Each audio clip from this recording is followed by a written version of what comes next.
everyone, it's Meela, back again with more Abduction. It is not in the place we left off, because the game crashed last time I tried to record. So, we're still in the same place. I did not figure shit out.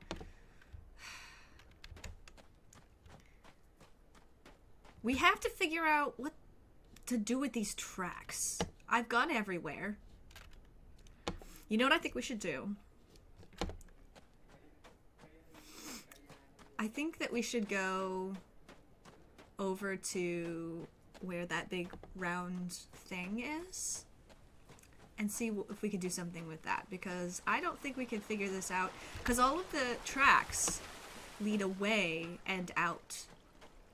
So I feel like we can't really do anything with the tracks until we figure out what to do with this other thing.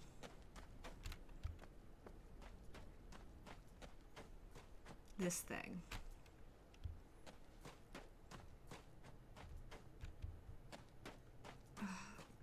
I feel like there's got to be a way to get in there. I guess not.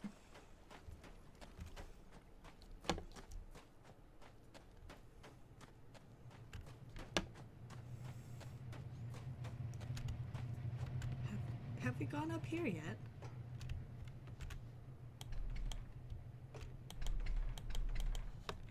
Gosh, dang it.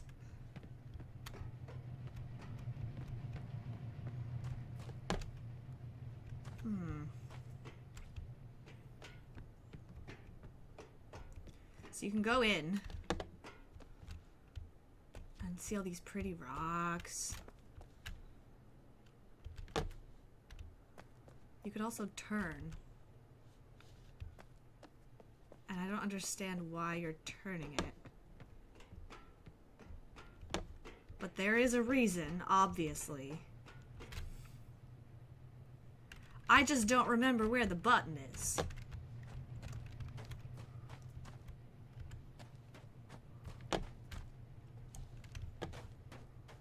Where's the freaking button? There it is.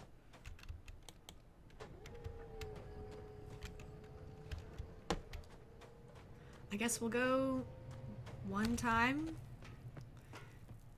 and see what happens.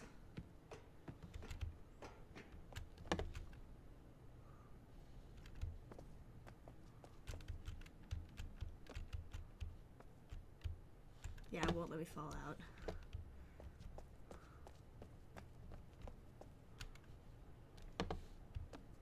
Nope. Nothing. Okay. Let's try it again. I guess we should look at it objectively. I mean, there's really nothing to look, nowhere to go. Unless we have to, like, point something at it.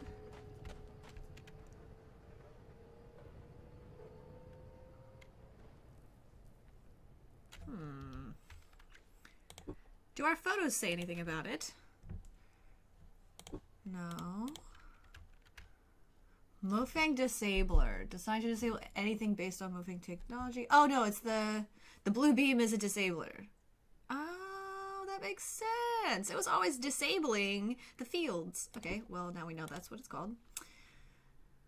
Lockdown Farley's house, upper tower, lower tower, upper tower. Mine cart into workroom. Turn on Mofang Disabler. So he had it turned on. Shut garage door. Imager rocks, which is what we disabled. Close swing bridge. Divert river. Turn on power. Activate the dome disabler. Is that what we're doing? Oh, we could just flip pages. Ha ha ha. No, that's another thing. Huh. Maybe we should go check that out? Instead? Locomotive power generator, wall, membrane, water source tree, center of town, Farley's house, entry cannon. Oh! We never got to the...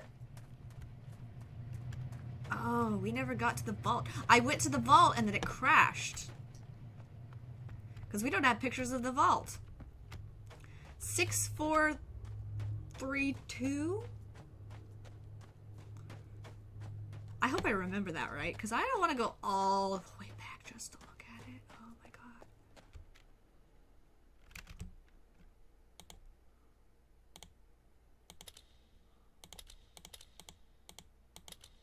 Ah!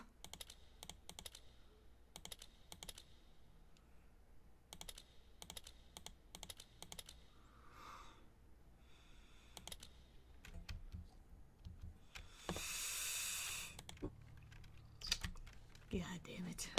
Alright, let's go back and check.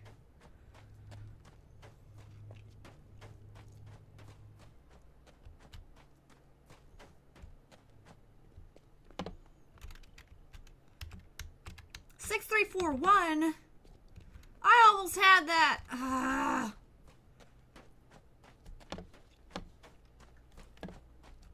I almost had that.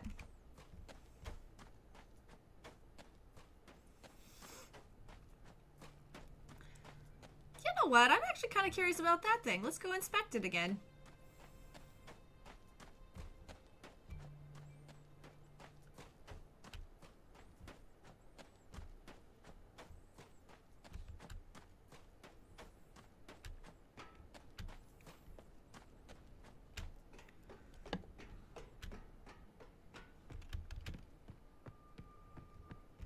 Oh. Oh. We haven't gone this way.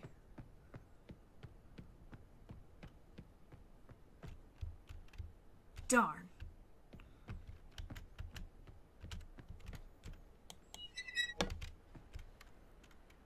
Are we getting water to the tree?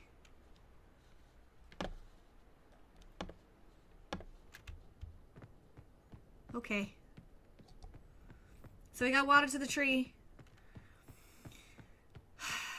I want to turn this thing on really, really freaking bad.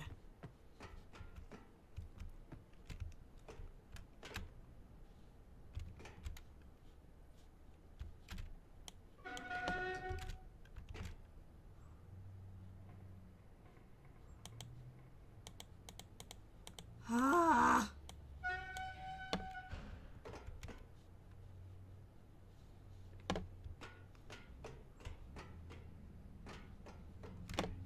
Yeah, this thing doesn't turn on from up here.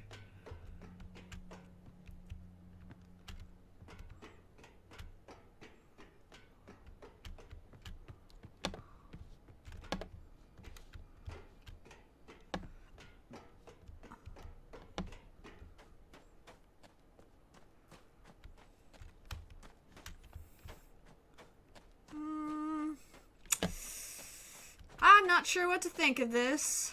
There's no button like there is on the other one.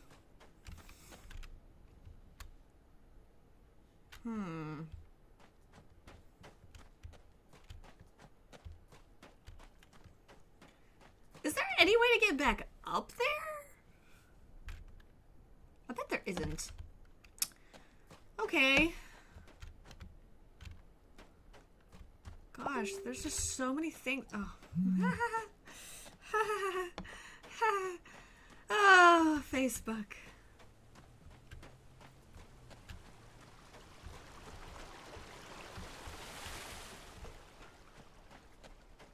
Bloom.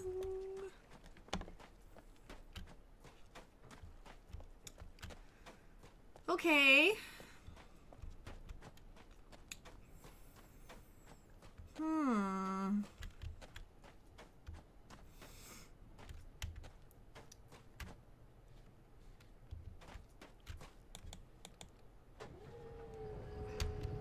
I have a feeling there's gonna be a lot of cutout footage of me trying to figure this game out.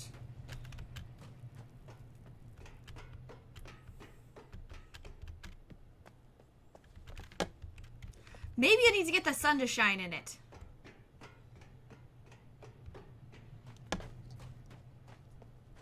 Maybe you need to get the sun to shine on the rocks.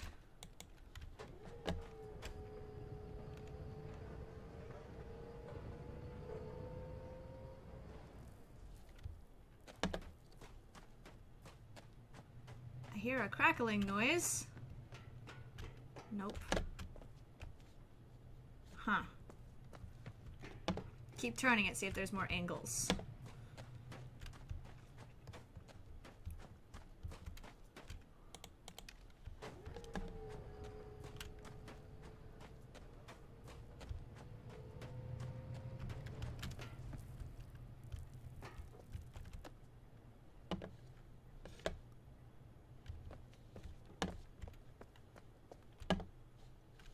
Huh.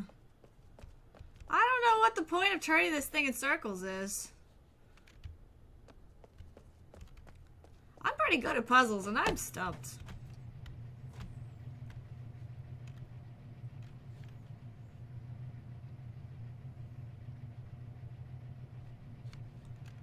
Power lines. There are power lines everywhere.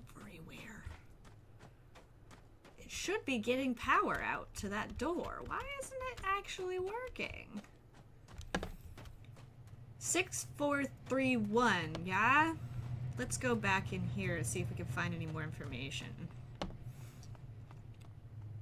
Some of the things in the vault don't take very good pictures, so unfortunately we're probably gonna have to go back to look at some of this stuff.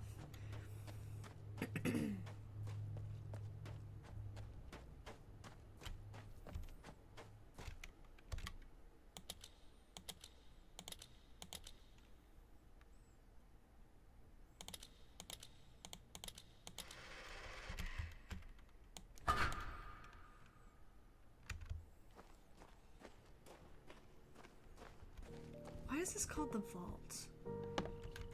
Because if you look outside, we're in Farley's house.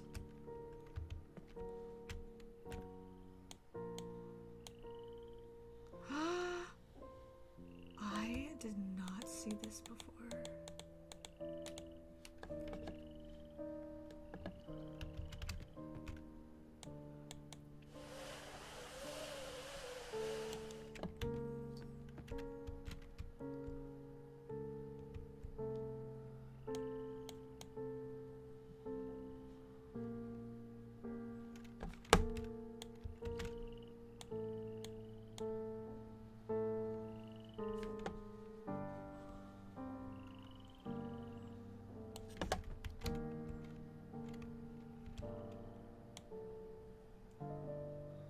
I mean, it's obvious it's supposed to be here, but why give you the option to turn it if it's already pointed there?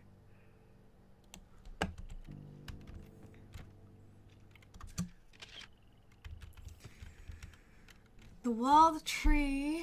Why is that circled? Huh. Welcome. So here's all this information.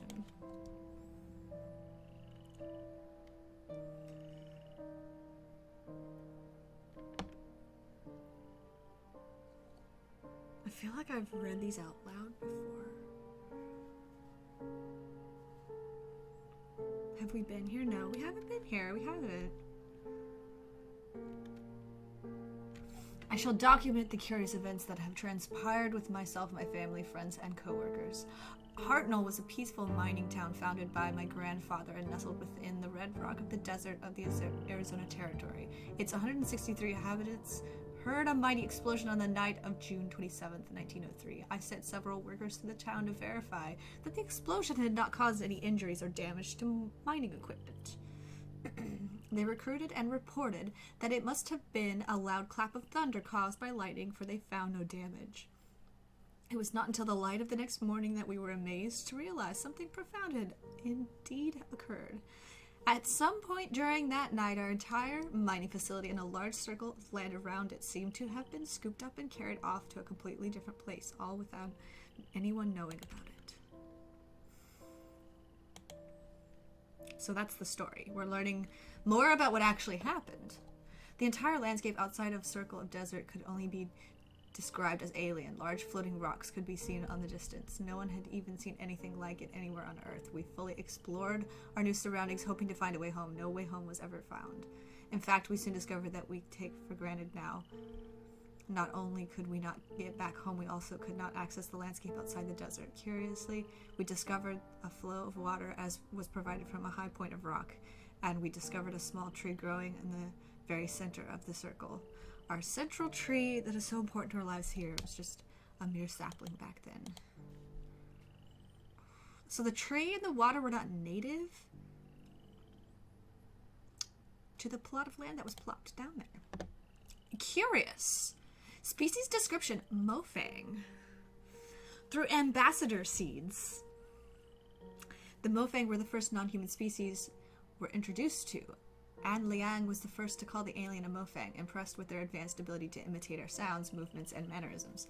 Although they have a name for themselves, their language is mostly unpronounceable by humans. As a result, and because of their mimicry abilities, communication with the Mofang is primarily accomplished by their learning human languages rather than humans learning to speak Mofang. They have been able to learn almost every human language represented on Hunrath, enough to provide functional, if rudimentary, communication. The Mofang basic internal morphology is remarkably humanoid. Blah, blah, blah, blah, blah. Raised dorsal protrusions. Protrusions is a fantastic word. They're very frail. They have ample cranial space to account for a substantial brain. And they're very smart. Oh, there's a picture! I'm not taking pictures because the lighting is too dark. Last time I tried to do it, it didn't work. Oh, alright. After a certain level of maturity and health of the tree, a passage opened at its base. Ooh, that's where we're supposed to go! That's where we're going! Ooh, I just know it. This passage allowed contact with 2 additional species. The first contact was with the Arai. The first contact revealed the Arai to be a large beetle-like insects. Insects. We were unable to communicate directly with them in any way, but they appeared to have some rudimentary level of intelligence. It was Lornik Toth who first made the journey through the heart to Kaptar and named both the New World and the inhabitants. Very interesting. You know, Cyan and when they did Mist, there was a lot of symbolism with trees being a passageway to somewhere. I find it interesting that they've brought that same symbolism back. I find it very interesting. Sorry for being super weird and like wiping my nose, but the Arai have 3 distinct variants that have come to be referred to as barnacle, beetle, and polyarch. Although their morphology is dramatically different than human, supported by atmosphere compensation and basic nutrients in their barnacle stage. So they start as barnacles. That's funny.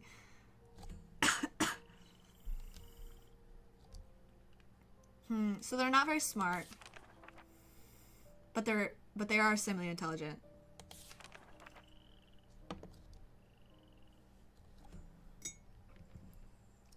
So they didn't know right away that they were intelligent. With room nearby, Farley was the first to communicate non-verbally and learn much about the species, including some historical information. The Arai species survived in their world while several other sentient species came and went. Among them, an ancient species who formed a deeper relationship with the Arai, carving temples and dwellings for them in the rocks, and later more recent species that took over much of their homeworld. This latter species was especially adept at mechanical construction, using mostly to capture and process large flying creatures, using the beetles as bait. It was at the bottom. Interesting. Villain. The final species to be discovered were the Villain. The Villain had been communicating with the Arai for many years through the ambassador seeds. I don't really understand ambassador seeds. With large imposing frame and form communication based on complex multi-voice low-frequency rumble. Annalie Vidal was able to begin some rudimentary communication. Unlike other worlds, the Villain sphere is scooped out of a Villain resentment group. The Villain sphere. Is that's rock sphere? I'm trying to figure out what that thing does. That's gonna drive me crazy till I figure it out.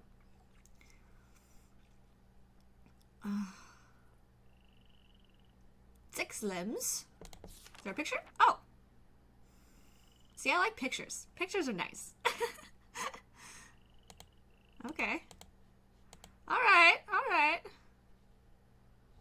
I don't want to look at that one yet. I want to look at this one.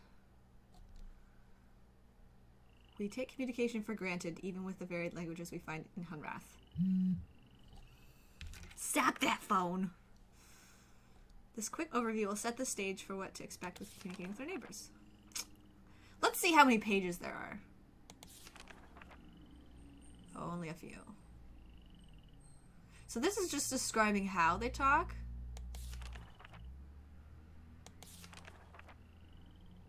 Huh. So this is for, like, new people with just... How did the Arai talk? That seems kind of...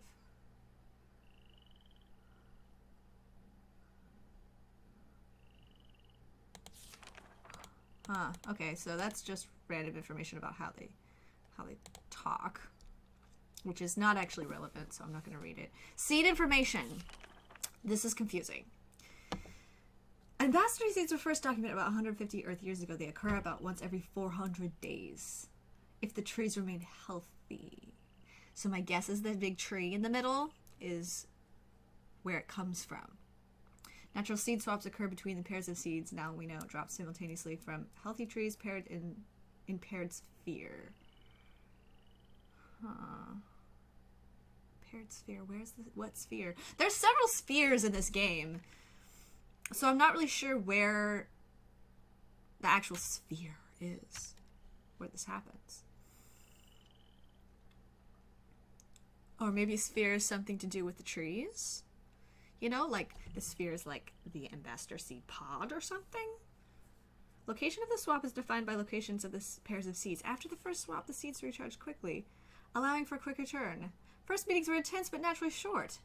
Over time, the seeds required more time to recharge, producing longer visits between species. Yeah, so I'm reading this for a third time, and it makes zero sense. I have no idea what is going on. I will have to see this happen to have any idea what's going on. Collector seeds. So collector seeds, I think, is what picked us up. And they drop us here. Short version. Collector seeds do not survive the inner core spit, leaving only lifeless outer husk. So they don't survive, but the ambassador seeds do. Mother seeds. Seems self-explanatory. They create more trees, I guess.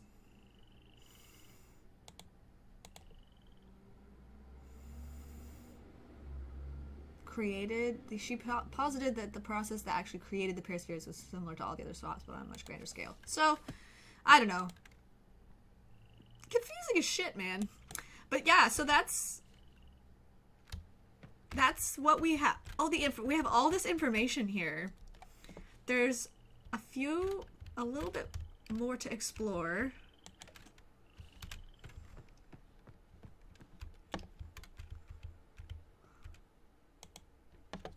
Oh, I didn't know this was here. Record button is gone.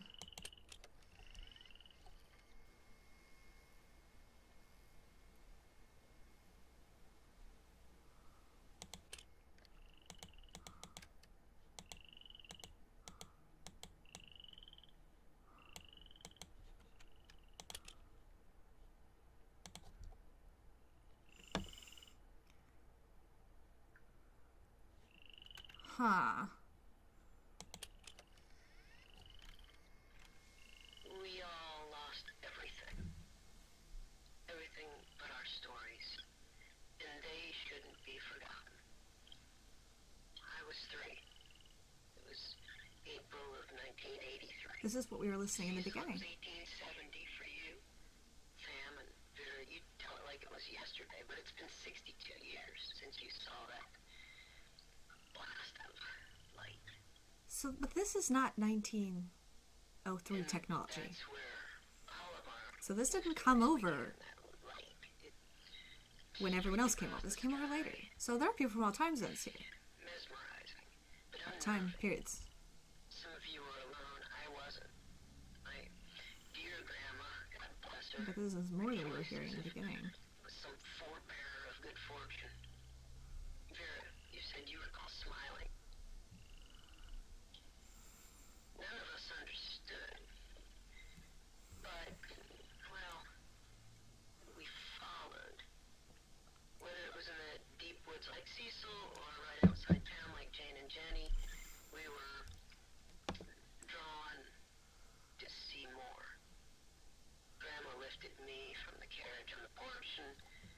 into the yard so we could watch it unobstructed. Even in daylight, Joseph, you said it was gloriously bright. But in the twilight, it was spellbinding.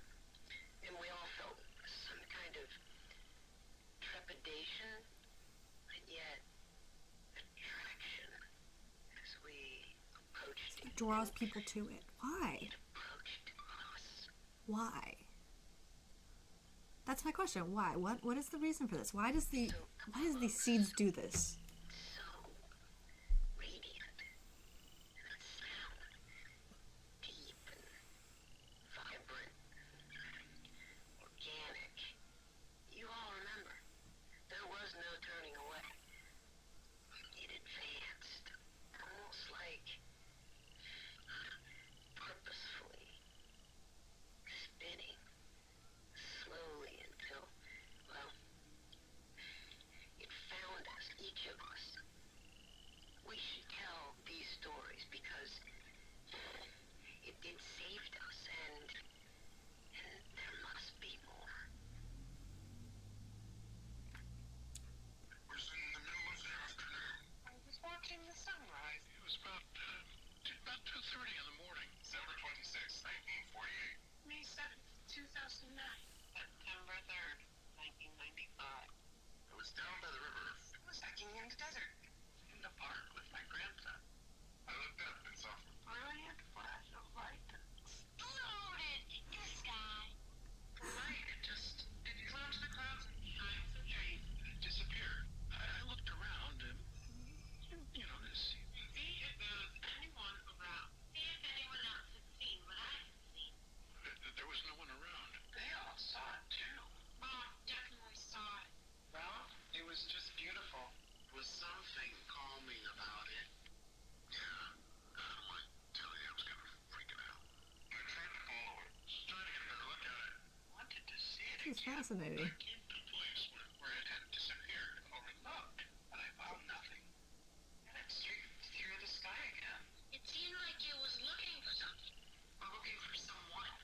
And then it found me. And it found me. Found me. Found me. Found me. Found me. Found me. It found me. The actual fuck.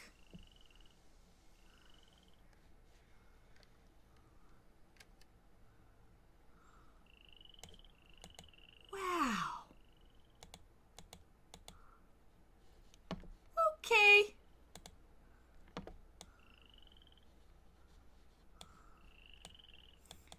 Why does it have us able to, like, touch these objects?